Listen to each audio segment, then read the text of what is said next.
Bonjour à tous. Aujourd'hui, on va parler d'un sujet avec Elsa qui nous concerne tous. Mais avant, ben, est-ce que tu vas bien, Elsa? Tu as bien dormi? Ah écoute, ça va Myriam, j'ai bien dormi, mais il fallait que je rattrape, hein. Et toi, tu as bien dormi?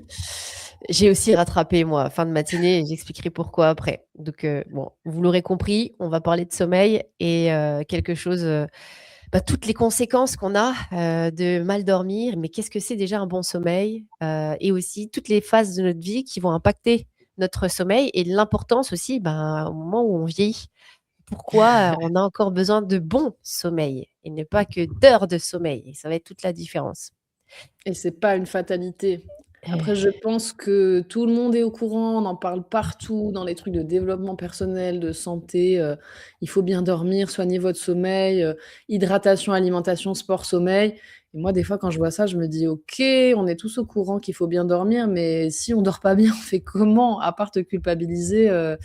Donc effectivement, nous, on a décidé que vous expliquiez comment ça marche, pourquoi ça marche ou ça marche pas et surtout qu'est-ce qu'on fait. C'était ça qui était important. Aujourd'hui, on sait que les gens globalement, hein, dans notre société, ils dorment trop peu, ça c'est une chose. Après tu parlais des heures, mais aussi ils dorment mal, Mmh. voire ils consomment des médicaments pour un petit peu réussir à dormir. Oui. Et pourtant, un bon sommeil, un sommeil naturel, un sommeil de qualité, on sait que c'est important pour la performance cognitive, pour la performance sportive, ça c'est toi qui vas en parler. On sait que, enfin je sais pas si vous le savez ça, mais que c'est, en lien avec le développement des maladies neurodégénératives comme la maladie d'Alzheimer. On sait que le manque chronique de sommeil et un sommeil de mauvaise qualité chronique, c'est un facteur de risque parmi d'autres pour des maladies comme Alzheimer. C'est quand même un truc de fou. Ouais. Avoir un bon sommeil, c'est ce qui permet aussi d'avoir, effectivement une qualité de vieillissement, une bonne qualité de mémoire. Tout ça, on est quand même assez nombreux à être concernés, soit Oui. parce que, il y a des petits enfants qui nous empêchent de dormir la nuit, soit parce qu'on a des activités sportives qui sont qui sont nocturnes et qui nous obligent à nous coucher à 4 heures du matin après avoir dansé toute la nuit. Ça, c'est juste pour moi que je dis ça. Ouais. Et Ça, donc c'est on un bon s'est problème ça. c'est un gros problème. Bah, c'est-à-dire que c'est une balance, moi, pour mon cas, c'est une balance entre, la le bénéfice que m'apporte le sport et le côté social de la danse et effectivement les horaires Bah, ouais. qui sont pas très physiologiques. Mais donc, une fois qu'on a dit ça, qu'est-ce qu'on en fait?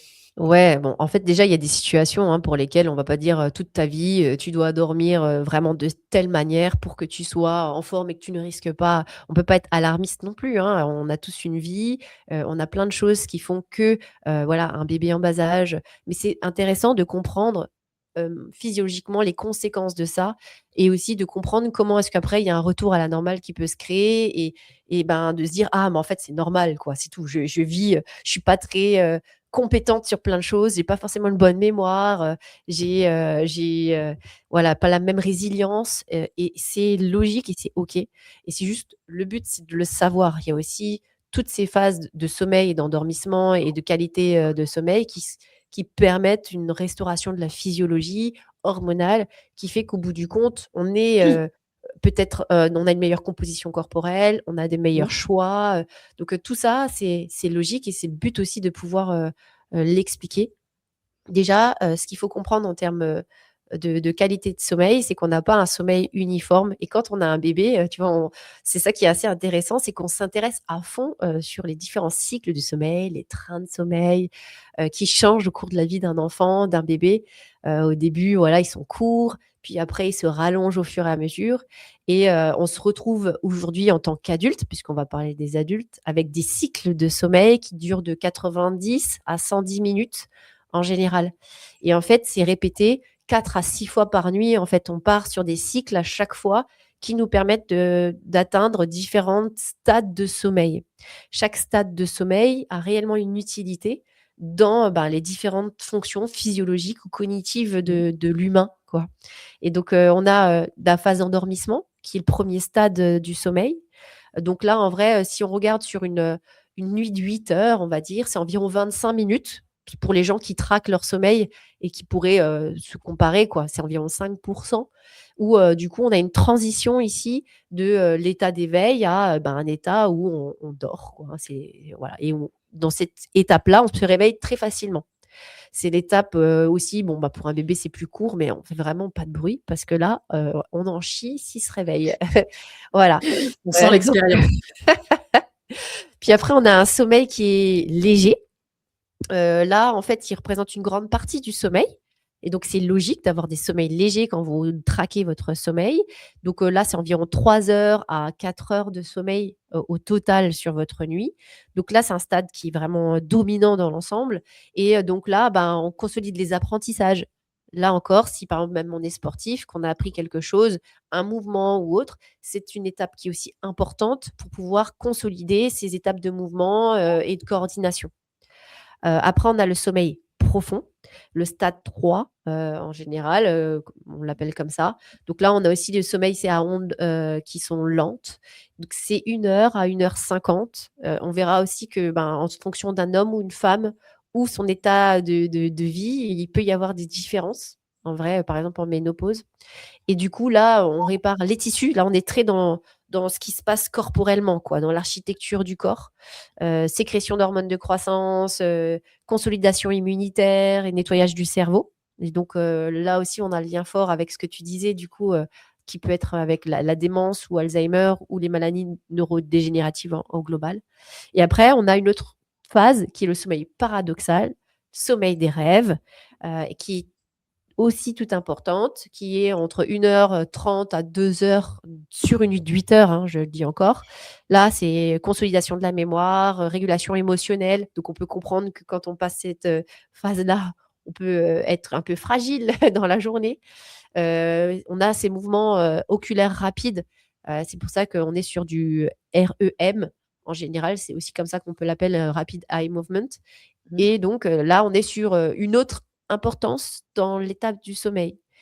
Et souvent, on dit il faut se coucher tôt et que c'est pas bien de se coucher tard.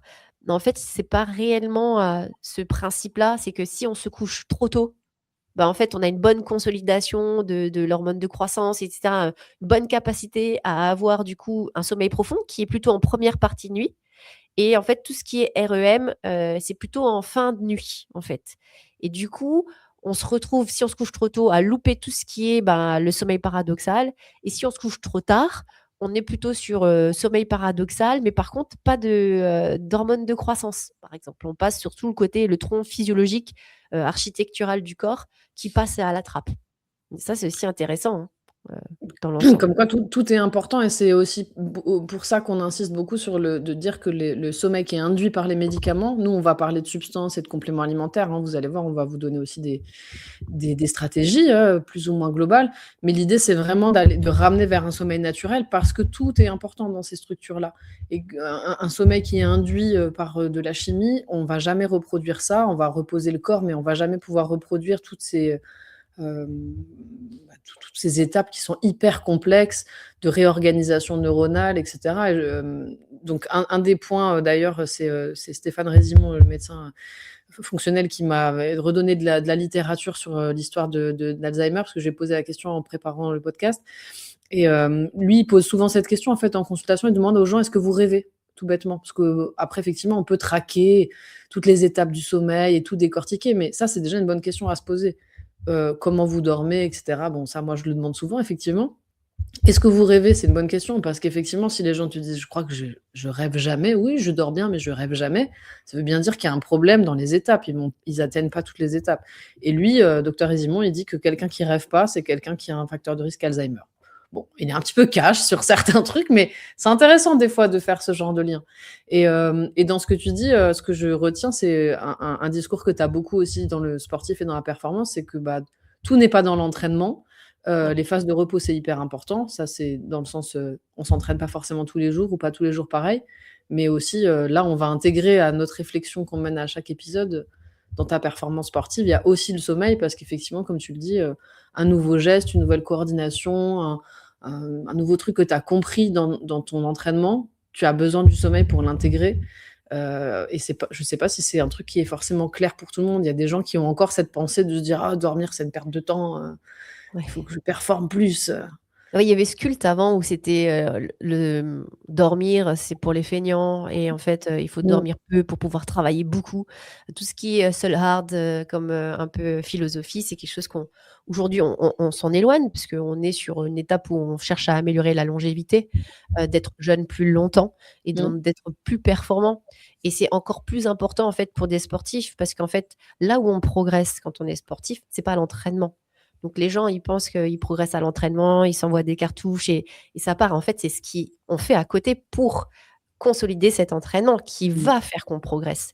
Et si à côté, en fait, c'est des curseurs, si on joue que sur le curseur de la dépense, de la désorganisation physiologique, on vient créer de l'inflammation, on vient créer des déchirures pendant l'entraînement.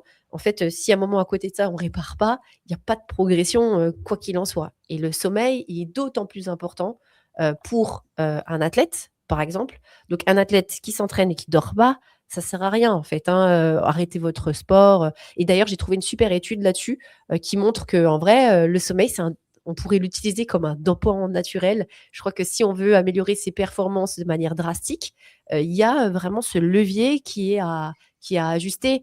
Mais le problème, c'est que on aime scroller, on aime avoir une vie sociale et souvent le travail fait que la seule partie qui nous permet de mmh, pouvoir avoir des amis, c'est après le boulot mmh, ou voilà, pendant ses pauses. Donc forcément, on a des consensus à faire et le but, c'est non pas non plus forcément de culpabiliser, mmh, mais il faut se dire que c'est crucial. L'hormone de croissance, elle est importante pour les gens, même en termes de longévité.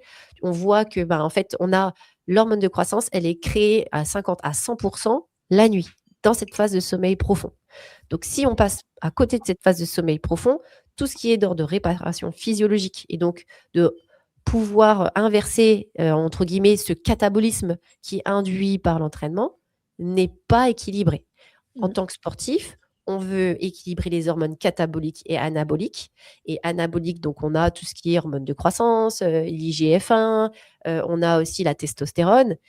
Et il faut se dire que si on passe à côté, en fait, déjà, une nuit de déprivation de sommeil, c'est 25 de testo en moins. Déjà, le lendemain, tout de suite.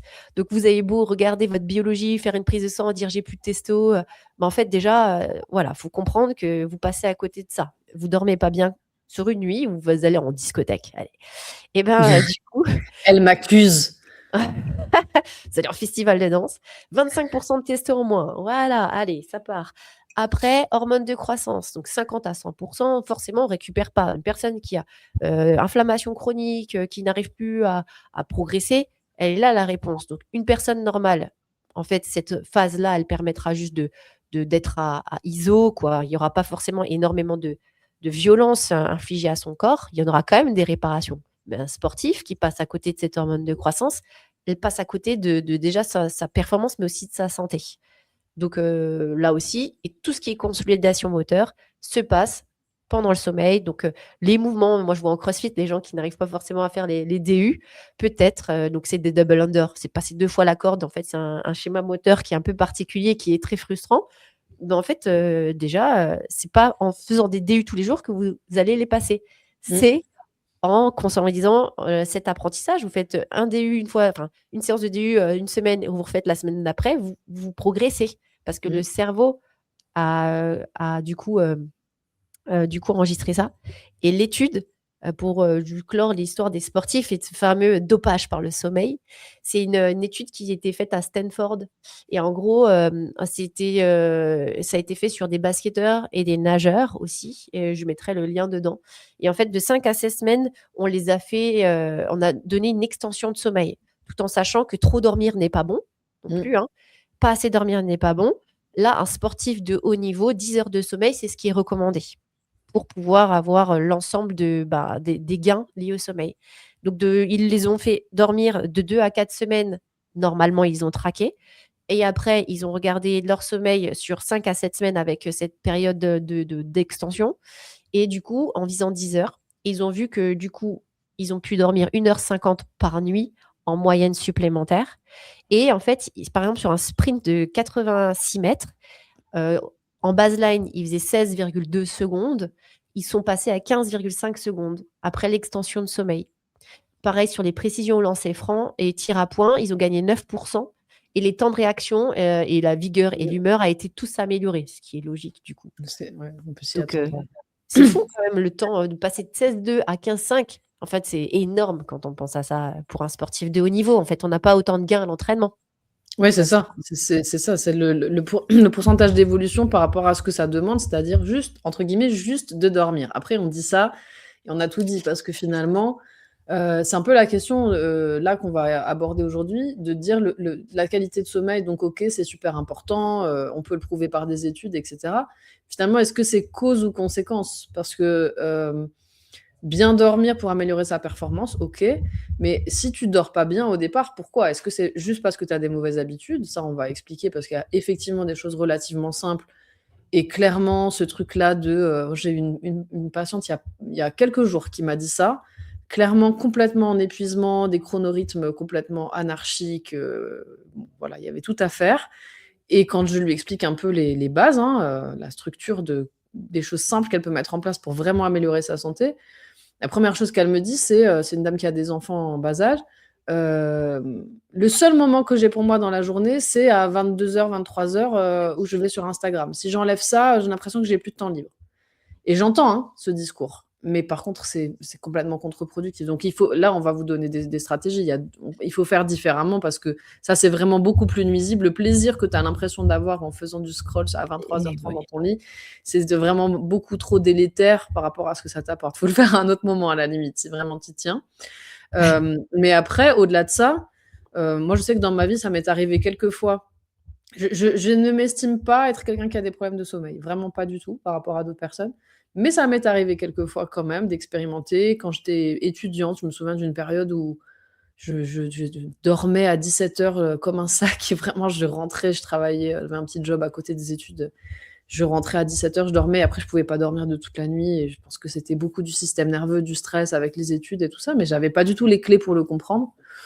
Après, évidemment, j'ai eu ma phase de postpartum où j'ai pas dormi pendant plusieurs années, grâce à ces petits mini-mois que nous avons fabriqués. On est très contente, mais quand même. Et puis maintenant, depuis quelques mois, j'expérimente des troubles du sommeil, de déficit hormonal, de périménopause. Mais maintenant, j'ai les clés, en fait. C'est ça que je dis la différence, c'est que maintenant, je comprends. Et du coup, il y a cette question de dire aussi observer ma qualité de sommeil comme le résultat de quelque chose.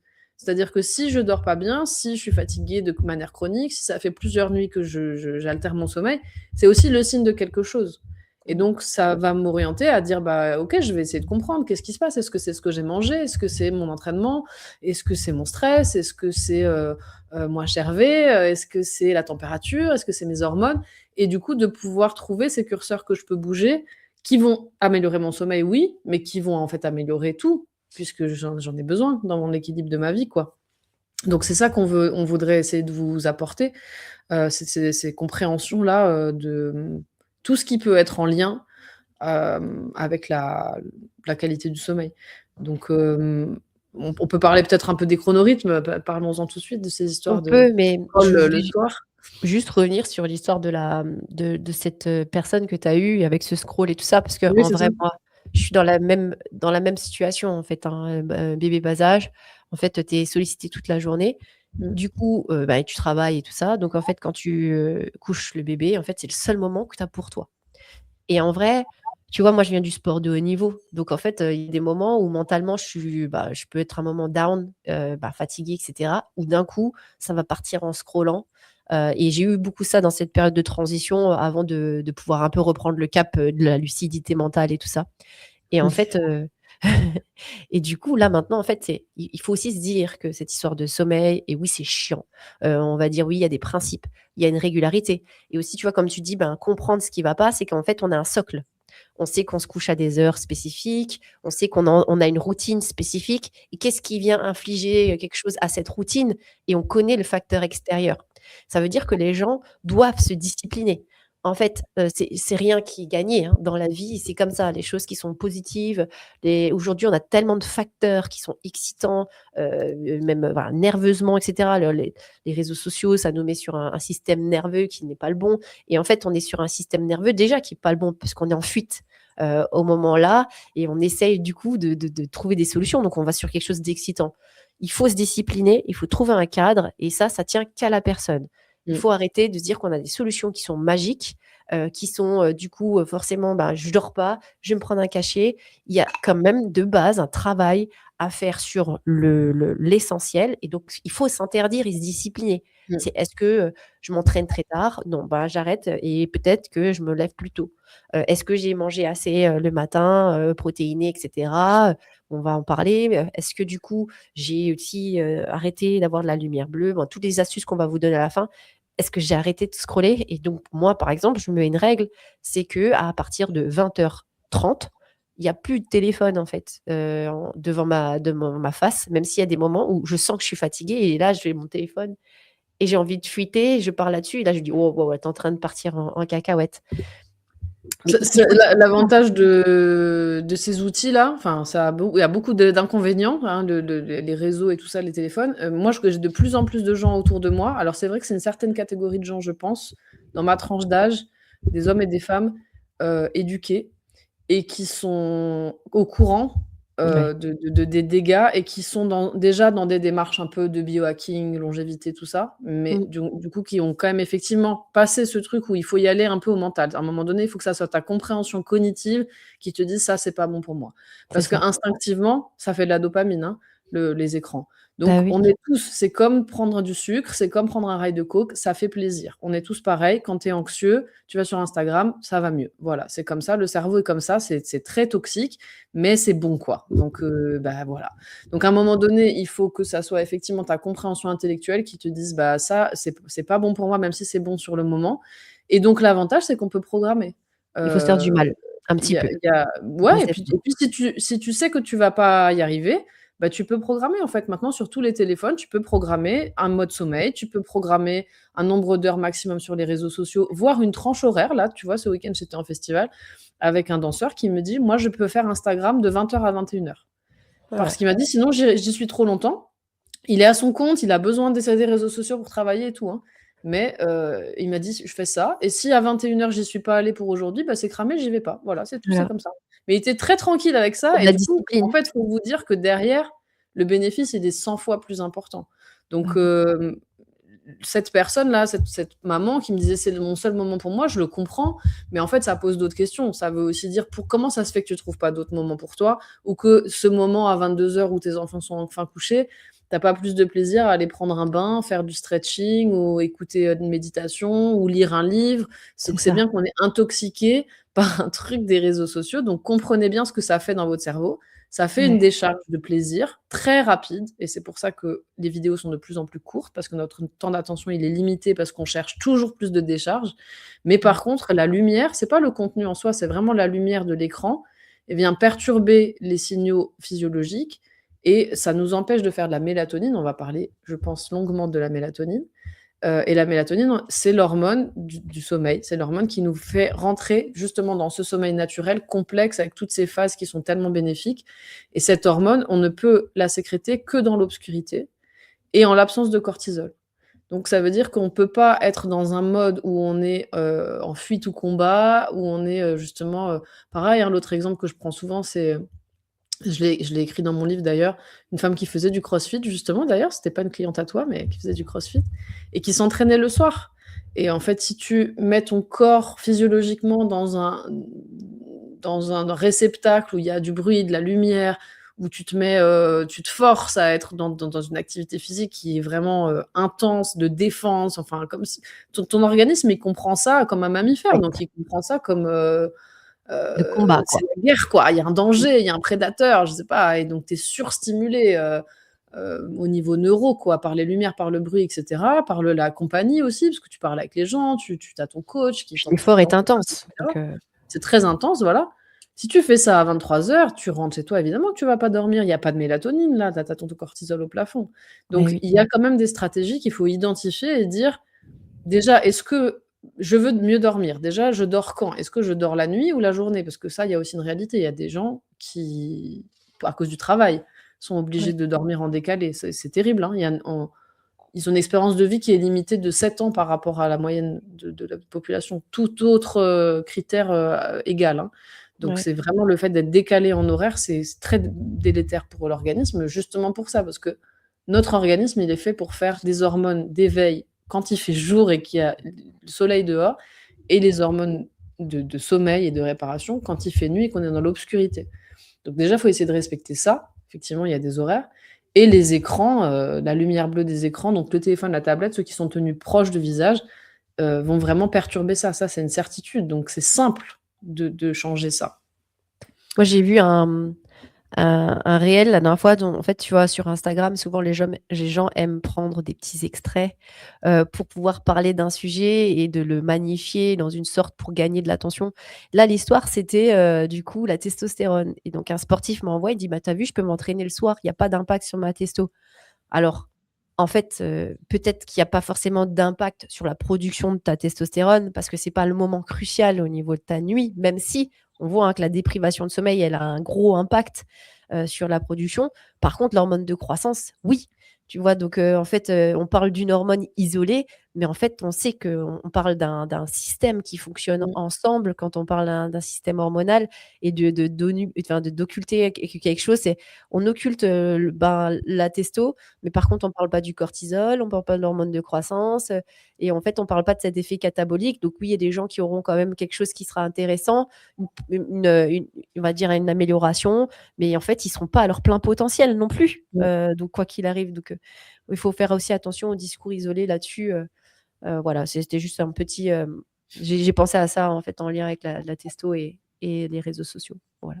Ouais, c'est et en fait, ça veut bien dire qu'il y a pas on peut pas mesurer, la qualité de sommeil et la qualité de la physiologie autour de ça avec un seul marqueur.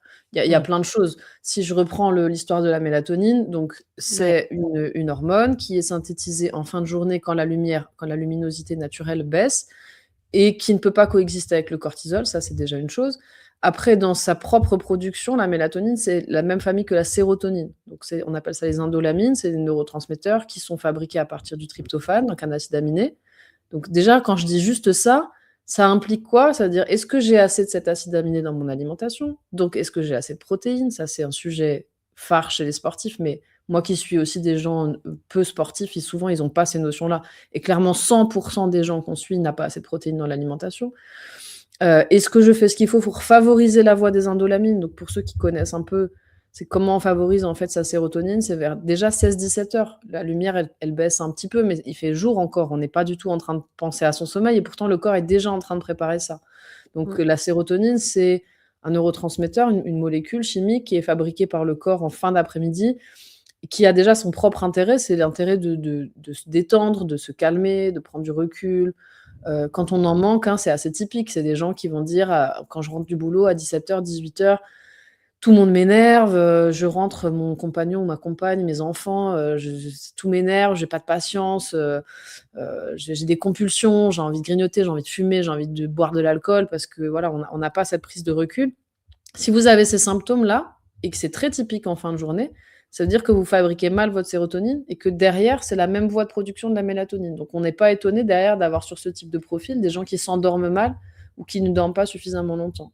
Donc là, il y a déjà des choses à faire. Est-ce que je mange assez de protéines? Est-ce qu'en termes de chrononutrition, ça on peut en dire un mot, c'est pas spécifique du sommeil, ça sert à tout, hein, la chrononutrition, c'est qu'est-ce qu'on mange à quel moment pour favoriser justement la synthèse de certaines molécules. On va beaucoup, beaucoup insister sur le fait de mettre des protéines le matin. Il faut assez de protéines dans toute la journée, donc de toute façon, on va les répartir sur les 3 repas ou 4 repas. Mais au petit déjeuner, c'est vraiment une charge de protéines qu'il faut mettre. Et bon, voilà, je ne vais pas faire tout le détail, mais si on veut favoriser la synthèse d'indolamine, c'est à partir de la collation, commencer à penser à mettre aussi des glucides, plutôt des glucides à index glycémique modéré, mais pour aussi favoriser l'entrée du tryptophane dans le cerveau. On sait que de monter un petit peu la glycémie, donc c'est des choses qu'on dit en micronutrition standard, hein, de prendre un goûter un peu rassasiant avec des fruits, voilà, du chocolat noir, des oléagineux. Dans l'alimentation des sportifs, ce qu'on dit aussi, hein, c'est souvent là qu'effectivement qu'il y a l'entraînement, donc ne pas négliger des collations. Alors il faut aussi qu'il y ait des protéines. sur la collation et le soir, mais on va favoriser plutôt les protéines végétales, des choses qui sont plus digestes. Aussi pour une autre raison, en tout cas moi j'insiste beaucoup là-dessus, tu me diras si toi tu es d'accord avec ça chez les sportifs. On essaie effectivement quand même de limiter un peu les apports de protéines animales ou les choses un peu hard à digérer le soir, aussi pour favoriser la fonction thyroïdienne. Je vais pas rentrer trop dans le détail de ça parce qu'on pourrait faire un épisode entier sur la thyroïde, mais c'est quand même important parce que d'abord, quand on n'a pas des bons statuts thyroïdiens, on n'a pas un bon sommeil non plus. Ça aussi, c'est l'expérience qui parle. Moi, depuis que j'ai un traitement thyroïdien, ça n'a plus rien à voir. Ça va beaucoup mieux, le sommeil, je récupère mieux. Et chez les gens qui n'ont pas de traitement, la conversion thyroïdienne de T4 en T3, donc l'activation des hormones thyroïdiennes, ce qui fait que ça fonctionne vraiment, ça se passe la nuit. Et les gens qui ont une mauvaise fonction thyroïdienne, c'est souvent les femmes, effectivement, à partir de 35-40 ans, on est un peu plus vulnérable à ça. On va souvent avoir une moins bonne qualité de sommeil et surtout une vraiment moins bonne qualité digestive. Et c'est des gens qui vont pas du tout tolérer un repas très protéiné, le barbecue le soir, la raclette, voilà, la viande grillée, les fromages, etc. en fin de journée. Ils sentent que ça perturbe leur sommeil et ça, c'est un cercle vicieux parce que ça perturbe leur digestion, donc leur sommeil, donc leur production hormonale thyroïdienne et c'est un cercle vicieux. Donc effectivement, ça paraît aussi du bon sens, mais ça s'appuie sur la science. Mettez beaucoup de protéines et des choses qui sont un petit peu plus chargées le matin et en fin de journée, alors ça dépend de votre profil, de vos besoins caloriques et tout ça, mais en fin de journée, allez sur des choses plus glucidiques, un peu plus douces, plus rassasiantes. Oh putain. Et des protéines plutôt végétales et des protéines faciles à digérer. Alors, moi, je suis totalement d'accord et je suis désolée parce que du coup, je voulais pas présenter ça tout de suite. Mais du coup, je voulais juste. Je Ah, suis ça, c'est nulle. les de cortisol. Ouais. Et alors, du coup, c'est juste un. Je me suis dit, ah, là, je vais montrer quelque chose parce que c'est un cas que j'ai eu avec une personne et je suis totalement d'accord. Et d'ailleurs, pour les sportifs, ce que j'aime bien dire, c'est que quand on vient augmenter les protéines le soir pour avoir ces ratios, on va plutôt sur des choses qui sont glucidiques. Et Oui. si des gens ont envie peut-être de faire un repas protéique, ce serait plutôt des légumineuses ou autres qui favoriseraient le sommeil, par exemple. Et en début de journée, c'est protéines animales, par exemple. Donc, on peut avoir un mix protéines animales et Oui. glucidiques. Du coup, le soir, ça peut être intéressant. Et tu vois, là, c'est le lien justement avec le sportif. D'un coup, je me suis souvenu que j'avais ça dans mon petit calepin là. Je ne sais même pas comment je vais l'enlever après de l'image, mais si je peux supprimer. Mais ça, c'est une personne qui s'entraîne tout le temps, tout le temps, tout le temps, qui mange pas assez de glucides, par exemple. Et tu vois, on parlait de Mmh. chronorhythme. Mmh. Lui, il a donc surentraînement, mange pas beaucoup de glucides par peur de voir du coup de grossir parce qu'il faut aussi un métier qui a image. Et en fait, on se rend compte qu'en gros, il est en train d'inverser ses rythmes. Et du coup, là, en fait, c'est un outil qui nous permet d'évaluer l'outil de cortisol, en fait, son évolution au cours de la journée. Bon, du coup, il est chez LIMS ici, mais par exemple, le matin, il est très bas. C'est assez Mmh. plat, en fait, en termes de réponse, Oui. alors qu'il devrait être plutôt ici sur le milieu de courbe. Il devrait passer dans le carré, en fait, de toute l'image verte. Et en fait, on se rend compte qu'à partir de soirée, tu vois, donc 18h, 17-18h, en fait, on commence à avoir une élévation du cortisol au moment où il devrait baisser. Et C'est c'est au ça. moment où la mélatonine, du coup, dont tu parlais, et du coup, qui devrait prendre le relais à l'inverse, en fait, du cortisol. Et on devrait aller pouvoir favoriser l'endormissement à ce moment-là. Alors que lui, elle est pratiquement similaire à celle du matin, au lever, Oui. quoi. Et moi, c'est une personne qui se réveille la nuit beaucoup, comprend Donc pourquoi. pour ceux qui écoutent en podcast et qui n'ont pas l'image, Ah oui. Myriam a affiché une courbe de cortisol salivaire. C'est un outil que moi j'utilise beaucoup en consultation, parce qu'effectivement c'est très parlant et moi je parle beaucoup de ça aujourd'hui on parle beaucoup du cortisol, hein, enfin on entend beaucoup parler sur les réseaux sociaux et tout, le cortisol, l'hormone du Ouais. stress, faut lutter Cortisol contre le détox. cortisol, cortisol ça fait grossir. Bon, il y a des choses vraies, hein, moi je suis pas à l'encontre de ça, mais en fait pour moi, juste si je dois résumer, ce qui est important, c'est pas tant la quantité de cortisol, enfin ça on peut en parler, mais ce qui est important dans le cortisol, c'est sa cinétique. En Et là, évolution. aujourd'hui, on parle du sommeil, donc en fait, on parle de justement sa chute du soir. C'est hyper important. Et très souvent, effectivement, les gens qu'on voit en consulte et on a après des courbes comme ça quand on leur fait faire des analyses, les gens qui ne chutent pas bien le soir, de toute façon, souvent, le reste de la courbe n'est pas bon non plus. Donc, si on veut aller favoriser ça, les gens, soit ils viennent en consultation pour effectivement leur sommeil, parce que c'est vraiment le truc qu'ils ont identifié. Parfois, c'est nous qui insistons là-dessus, parce qu'on a compris que c'était aussi un nœud dans les autres motifs de consultation. Si on veut gagner cette chute de cortisol qui favorise la mélatonine le soir, donc améliorer l'endormissement, il va falloir travailler sur tout ce qui va faire de l'amplitude sur sa cinétique de cortisol le reste du temps. Donc aussi favoriser la montée le matin. C'est un peu comme les montagnes russes, quoi. Si tu veux que ça monte bien, le petit wagon là dans les montagnes russes, il faut aussi qu'il chute bien. Donc parfois, il faut trouver le point d'entrée. Pour les gens. Et moi, souvent, je prends le soir comme point d'entrée. C'est-à-dire, les gens, ils vont pas forcément venir chez moi avec le problème de sommeil. Ils vont me dire, je suis fatiguée, par exemple. Je suis fatiguée toute la journée. Et souvent, ils sont fatigués toute la journée et aussi, ils dorment pas bien. Ça va ensemble. Et donc, finalement, je choisis souvent de prendre cette porte d'entrée, de dire d'abord, on va travailler sur le frein. Tiens, d'ailleurs, maintenant que je le dis, je me souviens que c'est un des premiers trucs qu'on m'a dit quand je fais mon DU de micronutrition il y a longtemps. Tous ces gens qui ont des problématiques de chronorhythme où tout est anarchique, ça démarre pas bien, mais ça se freine pas bien non plus. J'avais un collègue qui était formé un peu avant moi qui m'avait dit: «Mais tu sais pas comment faire avec ces gens-là, tu sais pas par quoi commencer. Bah, écoute, imagine que tu es au ski et tu sais pas accélérer, tu sais pas freiner, tu vas apprendre quoi en premier. D'abord, tu vas apprendre à freiner, en fait». Mais c'est bien de s'en souvenir comme ça. Intéressant. Donc OK, on peut d'abord bosser sur le frein. Donc je reviens sur ce truc, la sérotonine, c'est le frein de 17h. La mélatonine, et on peut tricher aussi. Donc il faut bien sûr tout mettre en place. Et d'ailleurs, je reviens sur ce que tu dis aussi, je pense que c'est peut-être important de redire un mot sur les histoires d'alimentation.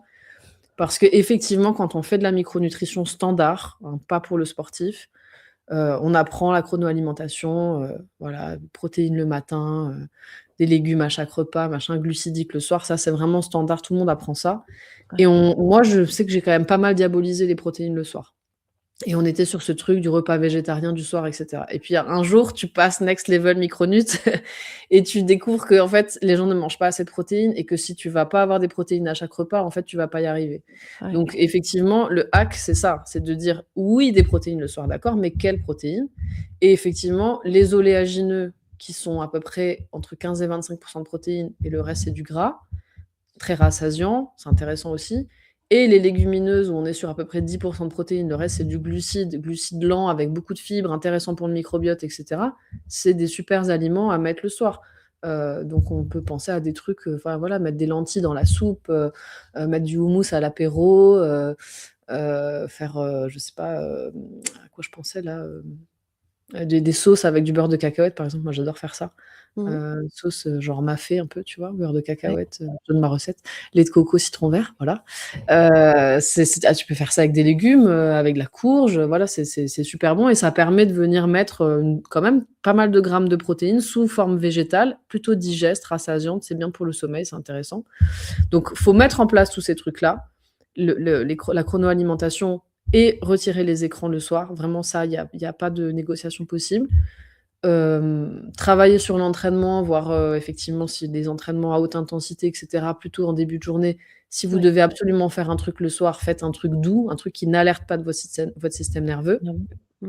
Ou alors si vraiment, parce qu'on sait qu'on s'adresse aussi à des gens qui sont dans de l'antiphysiologique, vous devez faire un entraînement le soir parce que c'est votre métier ou voilà, aller aussi vers des stratégies, tu pourras en parler, peut-être, parce que je sais que toi tu l'utilises, de cohérence cardiaque, de méditation, d'aller sur des retours au calme un peu forcés pour, Ouais. casser un peu ce truc de système nerveux du soir et potentiellement, une fois qu'on a fait tout ça, moi j'utilise très facilement la mélatonine en complément alimentaire. C'est libre d'accès, c'est pas il y a aussi une forme médicamenteuse, mais quand c'est des hauts dosages, mais le dosage à 1,9 milligrammes, tout le monde peut l'acheter. Ça existe sous plein de formes, libération immédiate, retardée, spray, comprimé, poudre, gummies, tout ce que vous voulez, il faut trouver ce qui vous convient. Et ça permet très souvent justement de casser ce cercle vicieux parce que justement, tu vas permettre de freiner fort, de faire descendre ta courbe, de rentrer dans le sommeil, un sommeil de bonne qualité, un sommeil naturel et ce qui va potentialiser tout ce que tu peux mettre derrière sur la journée pour les autres motifs de consultation, de fatigue chronique, de concentration, de performance et cetera. Mais souvent, ça commence par ça. Ouais. Et d'ailleurs, pour, la mélatonine, aujourd'hui, il y a beaucoup d'études qui montrent qu'on n'est même plus obligé d'aller sur des doses supra. Par exemple, quand on va aux États-Unis, on peut aller sur du 10 milligrammes, des trucs énormes. Alors qu'en fait, on remarque et aujourd'hui, le recul qu'on a, c'est on peut aller entre 0,3 Mmh. à 1 milligramme et c'est tout à fait assez efficace, et ça reste des doses physiologiques, Mmh. notamment la mélatonine, elle décroît avec l'âge. Donc en plus, ça permet de substituer, à ça et ça marche très bien. Donc même pas besoin d'aller sur du supra. Non, c'est ça, hein. En fait, en France, la législation, c'est à partir de 2 milligrammes, c'est médical, hein. Faut Oui. savoir que c'est quand même connu, c'est utilisé dans les troubles du spectre autistique, même chez les enfants et cetera, mais ça, c'est sur prescription, on va pas parler de ça. Mmh. Tout ce qui est donc en dessous de 1,9, c'est pas médical et effectivement, moi, j'ai beaucoup de gens autour de moi qui en prennent. Ça m'arrive d'en prendre aussi ponctuellement, pas forcément toujours. D'abord, faut pas avoir peur, faut bien vous rendre compte, c'est bioidentique, c'est naturel, c'est vraiment un inducteur de sommeil naturel, c'est pas du tout un somnifère. C'est vraiment ce qui va permettre de resynchroniser, donc il faut vraiment pas s'en priver.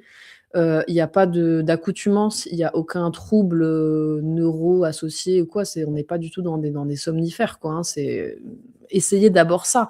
Combien de fois j'ai eu en consultation des gens qui sont sous psychotropes, hein, alors traités par leur médecin, mais parce qu'ils ont tout essayé et qu'ils s'en sortent plus avec le sommeil, anxiolytiques et cetera et qui n'ont jamais essayé la mélatonine. D'abord, essayez ça, quoi et effectivement, le dosage, il y a des gens qui sont sensibles à des tout petits dosages. Moi, j'aime bien, j'ai plusieurs produits chez moi, pour avoir le choix. J'ai l'impression quand même que souvent les gens préfèrent le spray plutôt que les comprimés. Ça marche mieux, peut-être que c'est l'absorption sublinguale. Ouais. Chez moi, j'ai du spray qui est à 0,3. Effectivement, c'est un tout petit dosage, mais j'aime bien parce que ça me permet de doser. C'est-à-dire que si je me réveille à 3 heures du matin et je sens que je pars, parce que En j'ai un projet projet, souvent c'est quand je pars en vacances, c'est terrible parce que je suis excitée de partir en vacances, je suis trop contente et du coup, je suis pressée de me lever pour aller prendre l'avion et tout. Sauf qu'après, je me dis: «Mais non, mais dors parce que il faut quand même être en forme». Donc si tu te réveilles la nuit est bien entamée, tu vas pas forcément prendre une dose normale de mélatonine parce que tu veux pas dormir 8 heures, tu veux juste gratter 3-4 heures de sommeil en plus. Donc moi, je m'en sers pour ça, pour moduler un peu. Je me dis: «Tiens, je prends que 0,3 ou 0,6 juste pour me rendormir, me casser un peu mon démarrage, cérébral».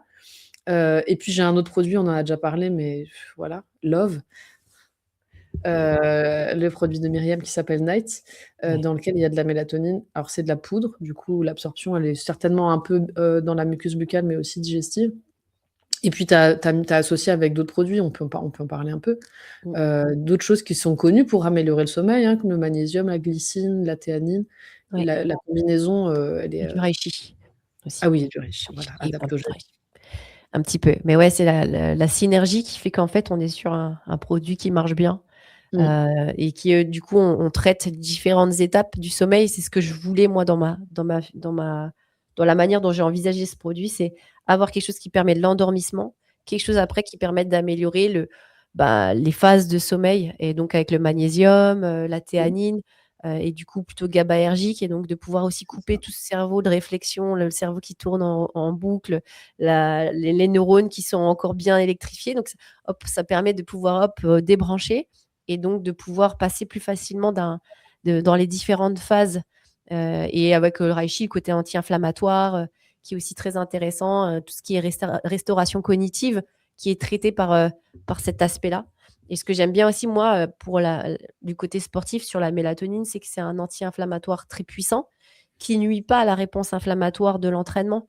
Et donc, c'est un peu comme la créatine, quoi. Mélatonine, créatine, on est sur des choses qu'on peut prendre sans venir blunter, en fait, cette réponse physiologique qu'on a, qui est notre progression d'inflammation. C'est un anti-inflammatoire sain, Oui. on va dire comme ça, même si tous les anti-inflammatoires sont sains, hein. Mais, ça permet, voilà, de pouvoir mieux gérer cette réponse et donc, ouais, moi j'aime beaucoup du coup, moi, par exemple, dans mon cas, par exemple, le night, je le prends, qu'en phase lutéale. Du coup, sur cette phase après ovulation, quand, elle est pas efficace. Mais en vrai, bon, moi j'ai compris pourquoi c'était pas efficace dans mon ressenti. Mais du coup, pourquoi j'ai ce problématique de sommeil en seconde partie de cycle et qui peut du coup aider, certaines femmes et en gros, ça fait partie des petites différences qu'on a hommes-femmes. On sait qu'on a des différences de sommeil, notamment plus accentuées par notre cycle. Normalement, en tant que femme, on a un sommeil profond qui est plus facile. Par contre, et avant, du coup, l'apparition des règles, on est à égalité avec les hommes, ce qui est bien. Puis après, entre ces cycles en jeu. Donc là, normalement, nous, on a des sommeils plus profonds, donc on est plus propice à bien dormir, sauf que on est aussi plus enclin à avoir des insomnies en tant que femme, bizarrement. Et après, bon, au moment de la préménopause et ménopause, c'est là que tout flanche. Les hommes, eux, dorment mieux et nous, enfin mieux que nous, et nous, les femmes, dormons moins bien. Et du coup, si Elsa, vu que tu es bien spécialiste là-dedans, tu peux expliquer la mécanistique de cette histoire. Oui, et j'en profite pour faire un petit clin d'œil où il faut que vous sachiez qu'avec Myriam, on s'envoie des messages en fonction de nos cycles pour se dire oh là là, le night, vraiment, ça m'a C'est sauvé ma beau. semaine. Et là, on sait où on en est. Et on s'envoie des congratulations comme ça de phase lutéale. Ouais, alors pourquoi? En fait, ça fait le lien, c'est magnifique les hormones. Ça fait le lien entre tout ce que tu as dit, parce que c'est vrai qu'il faut aussi peut-être insister un petit instant sur le fait que le sommeil, on parle d'hormones, mélatonine, cortisol, ça paraît clair, mais il y a aussi le système nerveux. C'est un peu les 2 niveaux de régulation. On a notre niveau hormonal et qui est un peu je parle au niveau du stress, hein, et de l'alternance veille-sommeil. Il y a cette régulation hormonale qui est une régulation plutôt lente, de long cours, qui est basée sur l'alternance cortisol-mélatonine. Et puis il y a la régulation nerveuse qui est une régulation beaucoup plus courte, qui est une réponse à la menace plus immédiate, qui va être beaucoup plus basée sur l'adrénaline, et cetera. Et entre autres, tu as cité le GABA, dont je serais incapable de vous dire le nom complet, j'oublie tout le temps, mais voilà, c'est GABA, le GABA. Le GABA, c'est notre anxiolytique naturel. Il a des récepteurs dans le cerveau qui sont les mêmes récepteurs, dites-vous, que ceux qui sont utilisés, sur lesquels se fixent les molécules d'alcool et les benzodiazépines, les anxiolytiques pharmaceutiques. Donc, si dans votre vie, vous avez déjà eu une prescription pour des benzodiazépines, cet effet-là, anxiolytique, c'est l'effet du GABA. Donc, normalement, dans notre corps, on a ça naturellement, on a notre anxiolytique naturel. On comprend bien que c'est en lien avec le sommeil. Parce que si on a une bonne production de GABA, des récepteurs qui sont bien sensibles au GABA, on va en fin de journée être vraiment dans ce truc d'apaisement au niveau cérébral qui nous permet d'être suffisamment relâchés, de nous sentir suffisamment en sécurité pour rentrer dans le sommeil. Donc, bien sûr que ça fait partie de l'équation aussi. Moi, je fais pas de dosage biologique pour évaluer ça. Par contre, l'évaluation clinique, elle est assez claire. Je vous ai donné un peu le tableau clinique des gens qui manquent de sérotonine. Les gens qui manquent de GABA, c'est un peu plus flou, mais j'ai trouvé parfois des trucs intéressants dans des questionnaires qui ont été développés par des spécialistes. Donc, ce qui est le plus typique du manque de GABA, mais ça concerne pas tout le monde, c'est cette envie d'alcool en fin de journée. Cette envie où vraiment on sent que c'est pour se détendre. C'est vraiment, tu rentres du boulot, tout le monde t'énerve, t'as envie de frapper ton voisin et tu te dis là, je vais prendre une bière ou pour ma part plutôt un verre de blanc, merci l'histamine, pour relâcher quoi. Et quand vous sentez que c'est ça qui vous appelle, parce que parfois on peut avoir envie de boire de l'alcool pour autre chose, hein, pour se désinhiber, pour faire la fête ou je sais pas quoi, pour le goût, ça c'est autre chose. Mais quand on a cette envie d'alcool, le cerveau, le corps, il demande ce dont il a vraiment besoin, hein. Donc, quand le cerveau est en manque de GABA, il peut aller demander de l'alcool parce qu'il sait que la molécule d'alcool, elle va activer le récepteur GABA. Donc ça, c'est un signe. Mais bon, il y a des gens qui boivent pas d'alcool aussi par choix et qui ressentent jamais ça. Un autre signe qui est assez typique, il y en a 2 autres. Pareil, ça concerne pas tout le monde, mais quand les gens, ça leur parle, ils disent ah bah oui. C'est l'intolérance au bruit. Et aussi la sensation, il y a une phrase comme ça de j'ai envie de faire plein de choses, mais je sais pas par quoi commencer. Et ça, c'est des choses plutôt de fin de journée, encore une fois, hein. Donc voilà, il y a des mécanismes, hein, il y a des polymorphismes aussi, il y a des gens qui sont plus aptes ou pas à faire du GABA, tout ça. On peut aussi utiliser du GABA en complément alimentaire, ça existe, hein, sublingual, liposomal plutôt, c'est mieux. Voilà, en spray pour avoir cet effet anxiolytique et inducteur potentiellement de cet apaisement pour le sommeil. Et donc, rassurez-vous, je ne me suis pas perdue dans ma réflexion. Il y a un autre truc qui active les récepteurs de GABA chez les femmes, c'est indirectement la progestérone. Donc, faut savoir que le cycle hormonal féminin, donc on parle évidemment des femmes avant la ménopause, qui ont encore un cycle, et sans contraception hormonale. Sinon, si vous êtes sous contraception, vous n'avez pas de cycle, hein, vous n'avez pas d'hormones naturelles, donc ça ne vous concerne pas. Mais pour les femmes sans contraception hormonale, on a un fonctionnement cyclique qui fait qu'on a une imprégnation hormonale qui est variable en fonction du cycle, et il faut bien se rendre compte que la progestérone, elle n'apparaît qu'après l'ovulation. Donc environ pendant la moitié du cycle, pendant 11 à 16 jours, entre l'ovulation et les règles suivantes, s'il n'y a pas de grossesse, On a une dominance progestéronique, c'est normal, on est faite pour fonctionner comme ça. Notre cerveau va fonctionner différemment et la progestérone, c'est effectivement un très fort anxiolytique parce qu'elle a un métabolite qui vient sur les récepteurs de GABA. Et donc quand ça fonctionne bien, quand on a un cycle ovulatoire, performant, de qualité, qu'on a bien ovulé, qu'on a une bonne quantité de progestérone produite, on va en général dans sa deuxième partie de cycle être plus apte à prendre du recul, à s'organiser, à être apaisé, à nidifier, à organiser notre intérieur, et cetera. C'est super quand ça marche. Mais effectivement, comme tu l'as soulevé, il y a plein de raisons pour lesquelles on peut mal ovuler ou même quand on est très jeune, et donc avoir un déficit de progestérone. Et là où c'est le plus typique, c'est à partir de 35-40 ans, hein, cette fameuse périménopause où, de toute façon, même en bonne santé, l'immense majorité des femmes va avoir une qualité ovulatoire qui va être moindre. C'est pour ça que la fertilité aussi est moins bonne. Mais l'impact, pour celles qui ne veulent pas forcément faire d'enfants après 35 ans, c'est aussi un impact de qualité d'imprégnation hormonale qui va faire qu'en deuxième partie de cycle, en fait, elles vont, de manière relative, manquer de progestérone et donc ressentir tous ces effets, hein, qu'on appelle syndrome prémenstruel, sur le plan cognitif et émotionnel, où on est plus agacé, où on est plus irritable, où on est plus sensible, où on va peut-être pleurer pour un rien, ne pas supporter. Moi, ça me fait ça des fois, je supporte pas qu'on me touche. Quand mes enfants ils viennent me faire un câlin et je me dis ah, ça m'agace. Alors là, je me dis hormonalement, c'est pas très très bon. Et bon, pour ma part, je le cache pas, moi je prends de la progestérone, j'ai une substitution parce que voilà, je suis plus capable d'en fabriquer suffisamment pour aller bien.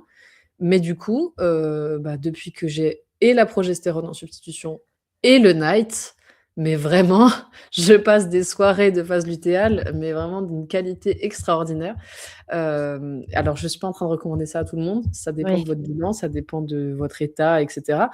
Mais ça vient illustrer aussi ce que je disais, c'est-à-dire que, moi, il y a, je dirais 1 an et demi, quand j'ai commencé à avoir vraiment des problématiques de sommeil, de gestion de stress que je n'arrivais plus du tout à comprendre, le fait de trouver et d'identifier, de dire: «Ah, mon taux de progestérone, en fait, il est plus suffisant. Ma thyroïde, je dois l'équilibrer, voilà, ça c'est fait. Mon alimentation, mon entraînement, et cetera». Il y a des choses que j'ai bougées, des curseurs que j'ai bougés et qui ont eu des effets et d'identifier quelles étaient les causes pour moi et en l'occurrence, voilà, ça va être surtout des causes, pour ma part aujourd'hui, alimentaires parce que j'ai du mal encore à manger assez de protéines.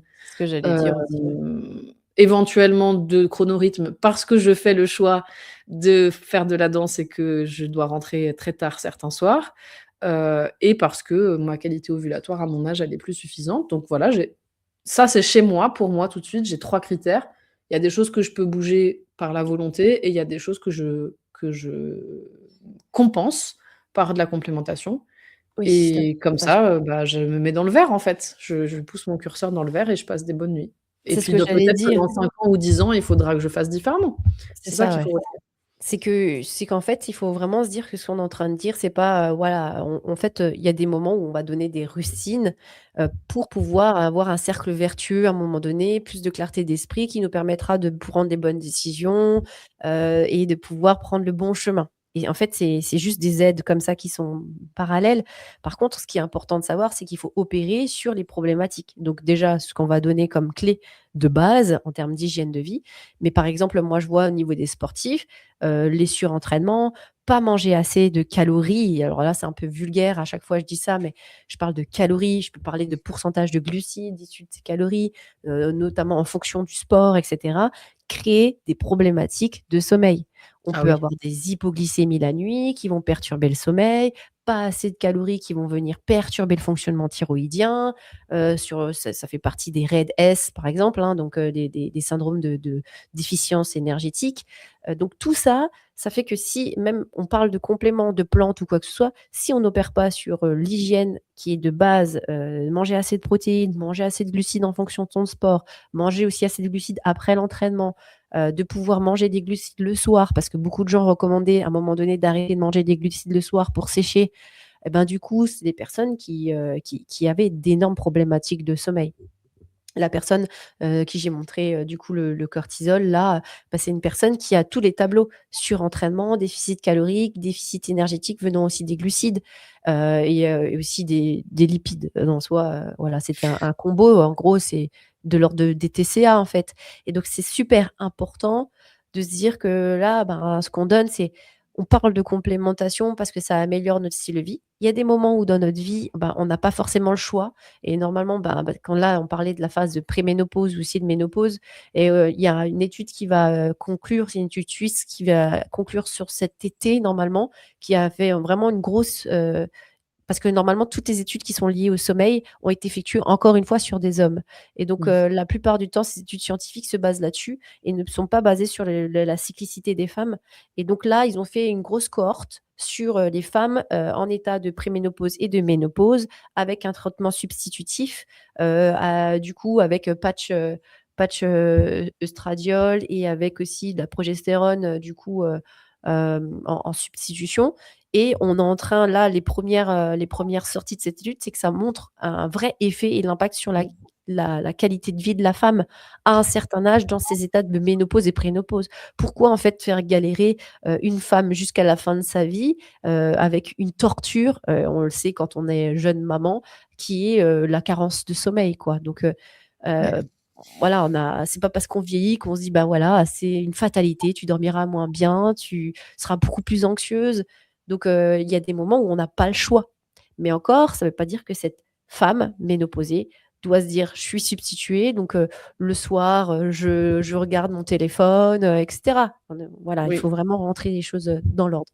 C'est d'égale importance, en fait, mais ça, c'est valable pour tous les motifs de consultation pour lesquels les gens viennent me voir. Moi, je refuse de donner, 400 € de compléments alimentaires à quelqu'un qui ne fait pas la base, hygiène de vie, nutrition, gestion du stress et cetera. Ça n'a aucun sens et en même temps, c'est pas parce que tu fais tout bien et ça, je vois beaucoup de gens encore qui disent: «Mais, normalement, si je mange bien et que je gère bien ma vie, je devrais pas avoir besoin de compléments alimentaires». Bah, c'est pas vrai non plus. On pourrait faire un épisode aussi que sur ça. Mmh. Malheureusement, je comprends qu'on ait envie de croire ça, mais moi, j'y crois plus et après l'idée, c'est et toute la difficulté, enfin et l'intérêt de ce qu'on fait en consultation, nous, c'est de donner tous ces éléments que vous pouvez changer vous et ce qui sont basés effectivement sur la volonté et la discipline et après nous, choisir les points d'entrée sur lesquels on va peut-être ajouter effectivement une plante, une substitution, un micronutriment, je sais pas, un complément, une vitamine, parce qu'on veut agir sur un élément spécifique qui va nous permettre de rentrer dans la boucle et après d'avoir un effet un peu domino qui soit positif et pas juste parce qu'il y a aussi des gens qui pratiquent comme ça, pas faire du pouce-bouton micronut quoi. C'est-à-dire tu dors mal, mélatonine, tu es fatigué, tyrosine le matin, tu as des crampes, magnésium, tu perds tes cheveux, du fer. Enfin, c'est pas, directement, et après avoir une liste interminable. Le but, c'est vraiment de comprendre tous les mécanismes physiopathologiques qui sont derrière, de comprendre tous les liens. Parce qu'effectivement, je disais, il y a des gens qui vont venir parce qu'ils sont fatigués et en fait, on va travailler sur leur qualité de sommeil pour pouvoir induire un meilleur éveil cognitif en journée. Donc c'est pas contradictoire, c'est que tout est lié. Et de la même manière, quand on travaille en hormonaux, tu l'as dit, hein, dans cette étude, il parle aussi des œstrogènes. Nous, on parle beaucoup moi, j'aime bien beaucoup parler de la progestérone parce que c'est celle qui chute en premier, entre 5, 10, voire 12 ans avant la ménopause. On est déjà dans cet état de préménopause où souvent, on a surtout l'impact en phase lutéale et on a surtout l'impact du manque de la progestérone. Donc avec tout cet effet, émotionnel, trouble du sommeil, anxiété et cetera, qui va impacter les femmes très longtemps avant la ménopause. Et moi, j'aime beaucoup parler de ce truc où, en fait, dans cette tranche d'âge, il y a beaucoup de femmes qui ont un rapport, anormal, à l'alcool. Parce que Mmh. justement, personne leur a expliqué que c'est leur manque de progestérone qui les rend anxieuses certains jours du cycle, pas tout le temps. Mmh. Et comme je l'ai dit, le cerveau, lui, il cherche à saturer ses récepteurs GABA, donc il va te donner une information qui est facilement traduisible et tu vas dire: «Ah, un petit verre de blanc, ça me ferait du bien». Et en fait, si vous avez 35-40 ans et que vous dites: «J'ai jamais été attiré par l'alcool et là, je sais pas comment ça se fait, de temps en temps pendant une semaine ou 2, mais c'est ponctuel. Le soir, j'ai vraiment envie de picoler». Bah, en fait, souvent, c'est ça, posez-vous la question. Donc c'est aussi d'avoir cette grille de lecture juste et de comprendre. Et d'ailleurs, souvenez-vous que dans un épisode précédent, on a parlé de l'histamine et on disait que l'alcool était très histaminique. Attention, parce que l'histamine, c'est neuroexcitateur. Donc ce côté d'aller boire de l'alcool en fin de journée pour avoir l'apaisement mental, le côté anxiolytique, ça va pas forcément vous aider à dormir parce que si vous faites beaucoup d'histamine, si vous tolérez pas bien ou vous dégradez pas bien l'histamine, derrière, ça va être quelque chose qui va exciter le système nerveux, qui va vous empêcher de dormir. Donc ce serait peut-être plus intéressant d'aller, aux vraies causes, quoi. Et effectivement, ce que tu disais, je voulais, aussi rebondir parce que moi, j'en suis vraiment rendu compte sur moi. Autant, voilà, depuis, je disais un an et demi à peu près, j'ai identifié un certain nombre de choses, sur mon sommeil et cetera. Et effectivement, l'hiver dernier, il y a vraiment quelques mois, j'ai tout s'est déréglé, j'ai rien compris. Je dormais hyper mal, j'avais des bouffées de chaleur, j'avais enfin, mon traitement thyroïdien, j'arrivais plus du tout à le stabiliser alors que ça fait des années que je le prends. Vraiment, je me suis dit: «Mais qu'est-ce qui m'arrive?» Et en fait, j'ai mis du temps à comprendre, mais c'est que je mangeais pas assez. Parce qu'effectivement, j'ai pris de la masse musculaire, donc j'ai un métabolisme de base qui est plus important, j'ai changé mon activité sportive, j'ai des besoins qui sont plus importants, mais je ne faisais pas attention à ça parce que j'avais l'habitude de manger de manière instinctive. Et donc en fait, après, j'ai compris, ça cochait toutes les cases. Bah, en fait, ça veut dire que ça concerne pas que les sportifs de haut niveau, hein, le RED-S, hein.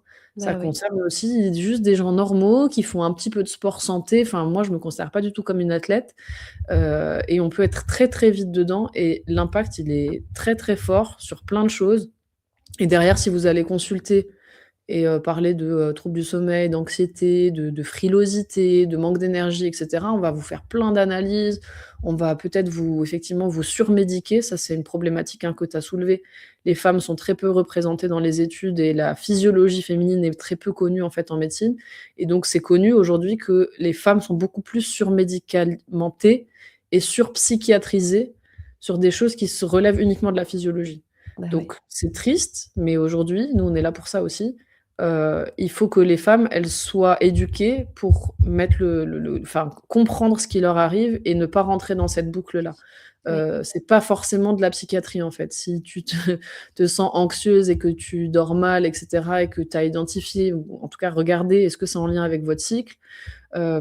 Et connaître tous ces points de physiologie qui font le lien entre le sommeil, la performance, l'humeur, le cognitif, la composition corporelle et cetera et de dire: «Bah, c'est pas forcément» alors faut éliminer les maladies, heureusement la médecine est là pour ça, mais s'il y a rien de médical, attention à ne pas plonger dans la médicalisation parce qu'effectivement, c'est très fréquent, en fait. Tu as 45 ans et tu as un anxiolytique, un antidépresseur, un truc pour dormir, un truc pour maigrir, un truc pour la peau, un truc pour les cheveux, un truc pour ton estomac, parce que, on trouve pas, en fait Ça, c'est et drôle parce que, tu sais, ça me fait penser à toutes les Desperate Housewives qu'on peut regarder dans les épisodes américains et la caricature, c'est ça, c'est la femme, quarantenaire qui, prend des médocs, qui boit son verre de vin, le soir. Tu vois, on a exactement ouais, ces prototypes, de la femme, tu vois, qui perdure, en fait. Alors qu'en ouais, fait, c'est ça et c'est ouais, c'est terrible, en fait, de la représenter. En plus, c'est très glamourisé. ouais,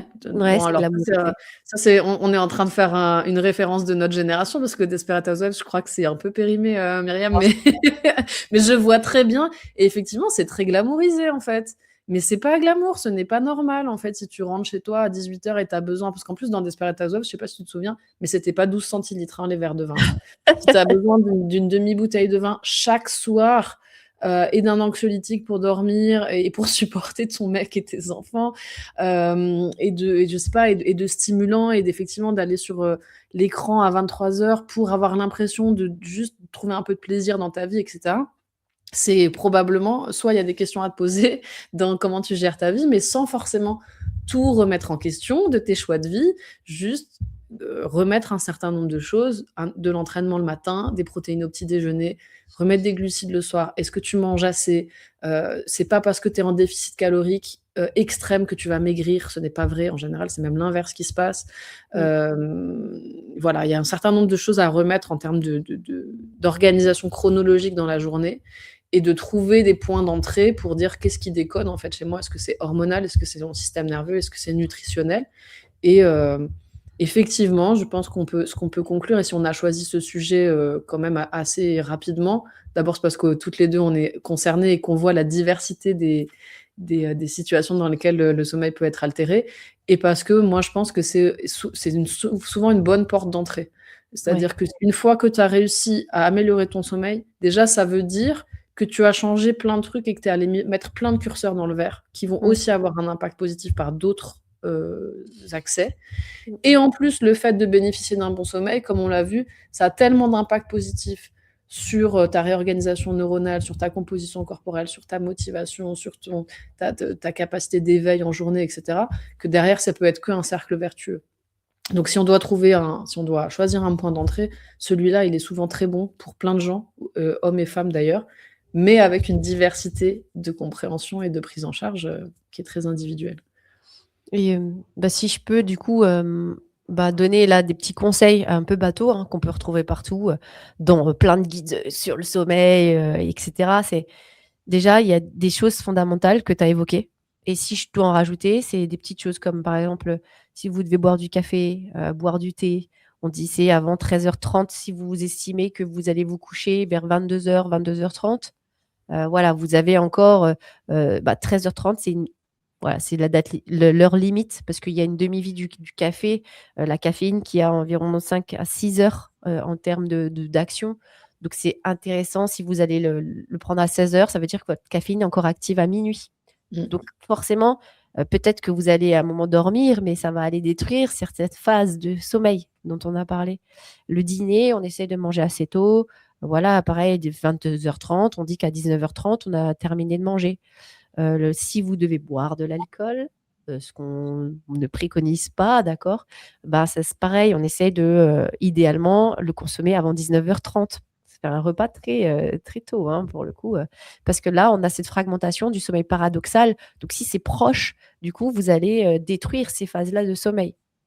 Heu, Fin de l'entraînement intense, avant 19h30 aussi, et encore là, je suis généreuse sur la plage horaire, mais voilà, c'est déjà le mieux. Réduire les lumières bleues, lumières fortes, plafonnier, toutes les lumières qui viennent, de dessus de sa tête, à partir de 20h30. Donc on tamise tout, puis on se couche, pour atteindre les différentes phases et au réveil, là aussi, dans la structure, c'est que on s'expose à la lumière du jour, pas à travers la fenêtre, la lumière du jour, dehors, sans lunettes, sans vitres. Donc, vous ouvrez les fenêtres de votre voiture si vous allez au boulot et vous mettez la tête, en dehors, par exemple. Et ben là, c'est dans les 30 minutes qui, suivent le réveil. Il y a cette importance pour pouvoir justement sécréter les bonnes hormones au bon moment, notamment la mélatonine après, du coup en fin de journée et avoir ce bon calage de son chronorhythme, du coup, et de ce cycle qui est important. Ce qui est important aussi dans le sommeil, il y a des règles fondamentales. C'est la régularité avant la durée. Ce qu'on veut, c'est de se coucher à des heures qui soient régulières, se réveiller à des heures régulières pour infliger entre guillemets encore un rythme. Et ben, je dirais aussi que c'est pareil par rapport au repas de la journée. C'est de pouvoir imposer une sorte de rythme pour que du coup le corps soit calé dans les différentes phases de sécrétion hormonale et aussi digestion et autres. En fait, on vient tout synchroniser ensemble. Et ça permet aussi de pouvoir améliorer la physiologie, même le soir, avec toutes ces hormones qui sont là pour gérer aussi votre glycémie et autres. Mmh. Voilà, on essaye vraiment de pouvoir lisser le tout. Lumière du matin, pas celle du soir. Donc on veut, voilà, c'est une sorte de règle qu'on peut s'infliger, c'est ce que je vous disais tout à l'heure. Caféine, donc tôt, dîner léger précoce, sport en journée, pas en soirée tardive, chambre froide, sombre, silencieuse. C'est aussi ce qu'il faut Oui. recommander. On parle de 16-19 degrés pour avoir une bonne température et justement des bonnes phases de sommeil pour favoriser cette chute de la température corporelle et s'endormir. Pareil, il y a des gens qui prennent des douches froides le soir, Mmh. ça va faire augmenter la température, c'est contre-intuitif. Donc en fait, ce qu'on essaie de faire, c'est plutôt une douche qui va être, chaude, mais forcément, pas froide. Mais en tout cas, pour pouvoir abaisser la température en réponse, en fait, Mmh. à ce stimuli et règle des 20 minutes, à partir du moment où vous êtes dans votre lit et que, vous tourbillonnez dans votre cerveau pendant 20 minutes, il faut sortir du lit. En soi, ça sert à rien de vous acharner et de rester ici. Vous sortez du lit, faites une activité douce. Alors ça ne veut pas dire on écoute de la techno et cetera, hein. Ça veut dire, on va prendre un livre, lire quelques pages pour refavoriser l'endormissement et puis repartir, dans le sommeil. Mais sinon, en fait, ça devient un peu complexe de rester dans le lit sans résoudre cette perturbation-là qu'on pourrait avoir au niveau de son cerveau. Parce que ça active du coup avec le système nerveux l'anxiété de pas dormir et donc c'est encore pire. Ça, on l'a tous expérimenté. Dans ces cas-là, effectivement, lire un livre, il y a vraiment pas mieux. Ouais. Hem, cohérence cardiaque aussi, pour justement casser le cercle du système orthosympathique qui va t'exciter. Et je veux dire juste un mot là-dessus, c'est pas le sujet, mais c'est hyper intéressant. Moi, je me suis intéressée beaucoup à l'allaitement maternel par rapport à des formations que je donne et il y a une étude assez récente, aujourd'hui on sait pas trop quoi en faire, mais qui montre que toutes les molécules qu'on fabrique à l'instant T passent dans le lait maternel. C'est-à-dire que quand on allaite son enfant, et toutes les 2, nous avons fait ça pendant quelques années, donc on sait bien ce que ça fait. Ouais. C'est Mmh. à toute heure du jour et de la nuit et donc à l'instant T, l'enfant, il va ingérer, la mélatonine qu'on est en train de faire, le cortisol qu'on est en train de faire, la dopamine qu'on est en train de faire et donc si vous nous écoutez et que vous êtes une maman qui a encore son bébé au sein plusieurs fois par nuit et qui rêve de dormir 7 heures d'affilée, parce que c'est pas arrivé depuis très longtemps, sachez que si votre lait que vous produisez la nuit, il est chargé en mélatonine et faible en cortisol et cetera, c'est-à-dire ce qu'il faut pour dormir, l'enfant, il va aussi recevoir ça. Donc si vous vous réveillez à 4 heures du matin parce que bébé veut téter et que vous regardez Instagram et que vous faites un pic d'adrénaline et qu'un pic de dopamine et un pic d'éveil, votre bébé reçoit un lait avec pic d'éveil dedans. Donc il faut rester dans la pénombre, il faut respirer calmement, il faut surtout pas d'écran. Ouais. Éventuellement, si vraiment on a du mal à se rendormir, une petite lumière douce et lire quelques pages, effectivement. Et là, bah, vous savez que vous allez favoriser et pour vous la qualité de sommeil sur le peu d'heures qu'on vous donne et un bébé qui va rentrer beaucoup plus facilement dans une alternance veille-sommeil qui est physiologique d'adulte. Et donc, a priori, ça devrait aller plus vite pour faire des nuits complètes. Donc ça, c'est quand même Ouais. hyper bon à savoir. Moi, j'aurais adoré savoir ça quand j'allaitais mes enfants, mais je ne savais pas.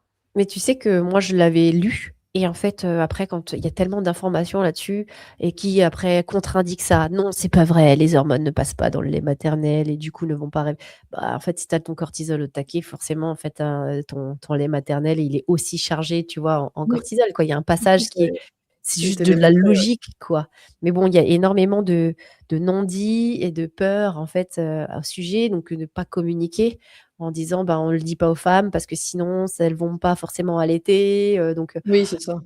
en fait, c'est juste simple, hein, mais beaucoup de femmes allaitent avec le téléphone et quand il est 3 heures, 4 heures du matin, on fait pas ses achats sur Amazon en mettant, moi j'ai vu plein de femmes comme ça qui allaitaient, faisaient leurs achats sur Amazon en allaitant le soir en pleine nuit. Bah, oui, mais en fait, il y a une C'est réalité, mais je pas pense on va faire un épisode sur la maternité parce qu'on aurait plein de choses à dire ou ouais, 10 autres. Mais, effectivement, parce que quand tu allaites pendant des mois et des années, un allaitement physiologique, c'est très long et c'est très enfin, tu fais que ça, en fait. bah Du coup, oui. tu continues à faire ta vie et effectivement, il y a un moment où tu t'ennuies, où, bah, finalement, la nuit, si ça dure 20 minutes, 40 minutes, tu es réveillé et en fait, je peux comprendre ce truc de dire: «Il y a pas d'autre moment dans la journée où j'ai eu le temps de faire ma commande de Carrefour Drive et donc je vais faire ça maintenant». Mais juste rendez-vous compte de ce que ça fait sur votre corps. Ce n'est pas anodin en fait. Ça va Ouais. déclencher des choses au niveau du système nerveux et hormonal qui ont un impact sur vous, sur votre santé et potentiellement dans ce cas-là aussi sur les rythmes du bébé. Donc ça a l'air de rien, mais c'est un truc qui est très puissant et ça aussi, je voudrais aussi terminer par dire ça si les gens nous ont écoutés.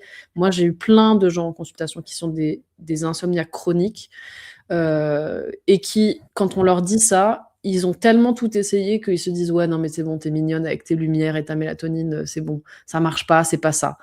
Mais peut-être ça va pas suffire, mais il faut commencer par faire ça. D'abord, Mmh. revenez dans des rythmes physiologiques, soignez ces choses-là, c'est quand même pas grand-chose. La Ouais. lumière, la nutrition, l'activité physique et cetera, tout ce qu'on vient de dire, on l'a dit plein de fois, parce que ça, c'est universel. Et après, ce qui s'individualise, on est là pour ça, nous, et on peut trouver des solutions. Et franchement, moi, tous les insomniaques chroniques que j'ai eus en consulte, je les ai tous améliorés. Je dis pas qu'ils sont tous, c'est parfait parce qu'il y a des choses, parfois, c'est ton rythme de vie, ton travail, ton stress, et cetera. Tes traumas, j'en sais rien. Il y a aussi d'autres approches, hein, comme l'hypnose et tout ça qui peuvent être intéressants. Mais, beaucoup de gens sont bloqués à dire qu'ils ont déjà tout essayé comme si c'était une fatalité. Il y a aussi un cercle vicieux d'anxiété autour de ça. De toute façon, moi, je dors pas et du coup, tu t'es mentalisé parce que tu sais que tu dors pas et que rien va marcher et cetera. Mais des fois, il faut juste, voilà, dézoomer un peu, prendre un peu de recul, observer que c'est quoi les mécanismes physiologiques dont on parle. On est tous des humains, on est tous des mammifères, on est quand même tous faits pareil et si tu viens travailler sur tous ces points-là, tu vas forcément avoir une amélioration qui va derrière provoquer un cercle vertueux sur ta physiologie, sur ton corps, sur ta réponse au stress, sur ta neuroinflammation effectivement et tout ça c'est positif donc il y a pas de fatalité, vraiment ça fonctionne. Et et en vrai, j'ai oublié de dire un truc tout à l'heure parce que je dis: «On va terminer, on va terminer». On vous jure, on va terminer ce podcast, mais la sieste Si vous pouvez et que vous justement vous avez pas forcément, vous êtes décalé ou si, vous souffrez de sommeil qui est fragmenté ou autre, la sieste, c'est un super outil, mais il peut être très vite mal utilisé et donc c'est Mmh. pour ça que souvent les gens, disent: «Ah non, moi je peux pas faire la sieste, sinon ça perturbe ma nuit». Il faut savoir qu'en fait, il y a, heu, 2 types de sieste. 20 minutes, en dessous de 20 minutes et c'est souvent celle dont on parle où en fait on se réveille frais et autres. Et donc dans ce cas-là, c'est intéressant parce que du coup, on n'a pas de brain fog, Mmh. voilà. Ou on a une autre sieste qui est de 90 minutes. C'est la sieste longue et en fait, elle est intéressante puisque ça correspond du coup, à toute une vague entre guillemets, un train de sommeil, on va dire là, hein, qu'on peut prendre et ce qui permet de pouvoir aussi se restaurer. C'est un cycle complet en fait qu'on pourrait Mmh. avoir. Par contre, si on est entre et qu'on est à 60 minutes, vous aurez typiquement les effets de la sieste qui vous sortez de la sieste, vous êtes là: Où j'en suis? Qu'est-ce qui se passe? Je C'est sais quoi plus ma où vie?» j'habite. Vous avez la pâteuse et tout, voilà, c'est et ça peut durer jusqu'à 1 heure, encore cette sensation et ça dégrade votre, sommeil plutôt que de l'améliorer, de nuit. Donc voilà, visez, vraiment ce qu'il vous faut, d'avoir un cycle complet, par exemple, pour une femme, qui est par exemple, tu vois, moi, je le vois, si je suis perturbée dans mes nuits, souvent, en fait, de pouvoir, j'arrive pas à le faire parce que moi, je suis quelqu'un trop stressé, mais si j'arrive à me mettre dans un sommeil là, en sieste, une longue 90 minutes, mais c'est la folie, quoi et Ouais. après avec mon tracker et on en a pas parlé, mais je vois quand même que j'atteins une bonne quantité de sommeil profond dans ce cycle-là. Donc c'est assez intéressant et ça en rien ça nuit, mon heure d'endormissement et autres le soir, quoi. Donc c'est ça Oui. qui est intéressant. Oui, moi je l'ai observé aussi. Alors la sieste de 20 minutes ou moins, c'est un truc où psychologiquement je suis très, pendant longtemps j'avais peur justement parce que je me disais: «Mais c'est pas assez pour vraiment récupérer. Est-ce que finalement ça va me faire du bien?» Donc Mmh. ça pour ceux qui ont peur, moi je conseille déjà effectivement mettre un réveil parce qu'en fait, en Sinon vrai, ça une fois que tu as l'habitude, tu vas pas tu vas te réveiller au bout de 18-19 minutes. Maintenant j'ai l'habitude. Mais au début, ce que je faisais de mettre un réveil pour être sûre de pas partir dans un sommeil profond et de se dire: en fait, je vais pas dormir, juste je me repose et c'est un très bon truc pour faire de la cohérence cardiaque. Faire un bon exercice de respiration et te dire: «Bah, à la base, peut-être ça va être que 5 minutes de cohérence cardiaque, ça sera déjà pris» et finalement tu vas assez facilement dans 20 minutes de repos où tu vas effectivement un peu reprogrammer des choses et là, pour ce cas-là, moi je conseille de rester dans la lumière normale, enfin sans excès, mais pas forcément fermer tous les volets et tout ça pour quand même que le cerveau reste au courant qu'on est toujours la journée et Très bien. perturbe pas trop son alternance. Et par contre, bah, voilà, hier, après 2 jours de festival de danse, personnellement, je suis rentrée à 14h, je suis allée me coucher direct et effectivement, je pense que naturellement, je fais ça. Mais c'est-à-dire qu'à ce moment-là, je vais me coucher en me disant: «Je fais pas d'heure, je veux dormir» et souvent, bah, tu dors et tu te réveilles au bout de 90 minutes parce qu'effectivement, ton cycle est fini et comme moi, j'ai quand même un bon chronorythme et mon corps, il est quand même au courant que c'est la journée, je me suis quand même réveillée derrière parce que, bah, je suis allée manger, j'ai rangé mes affaires et cetera et c'est très récupérateur quand vraiment, factuellement, j'ai manqué d'heures de sommeil. Donc je suis d'accord avec toi, c'est très ressourçant, il faut pas avoir peur de ça. Tu vu, on est synchro parce que j'ai fait cette même sieste hier, pareil. Donc À 500 kilomètres de distance, pour vous offrir un podcast de qualité, avec, une connexion cognitive haut de gamme malgré le manque de sommeil, les amis. ouais, moi, c'était pas un festival de danse, moi, un festival de bébés et donc c'était sympa. Bon, sur ces belles paroles, je pense qu'on a donné plein de clés. N'hésitez pas à commenter encore une fois. Donnez-nous, vos expériences, si aussi vous voulez évoquer, certains sujets sur lesquels, on pourrait, vous aider. N'hésitez pas, on est ouverte. Envoyez-nous des messages privés aussi. Bon, on n'y répond pas tout de suite, mais peut-être toi. Moi, j'ai encore un peu du mal avec cet outil et du coup, De voilà, toute on façon, nous ne répondons pas à 22h puisque notre Instagram est fermé, c'est n'est-ce bien, pas? Mais par contre, finito. ouais, on est preneurs de vos questions, de vos idées, de vos sujets parce que nous, on a envie de parler de tout. Voilà et merci beaucoup et puis on se donne rendez-vous, prochain podcast d'ici 2 semaines. Voilà. À Merci bientôt. beaucoup. Salut.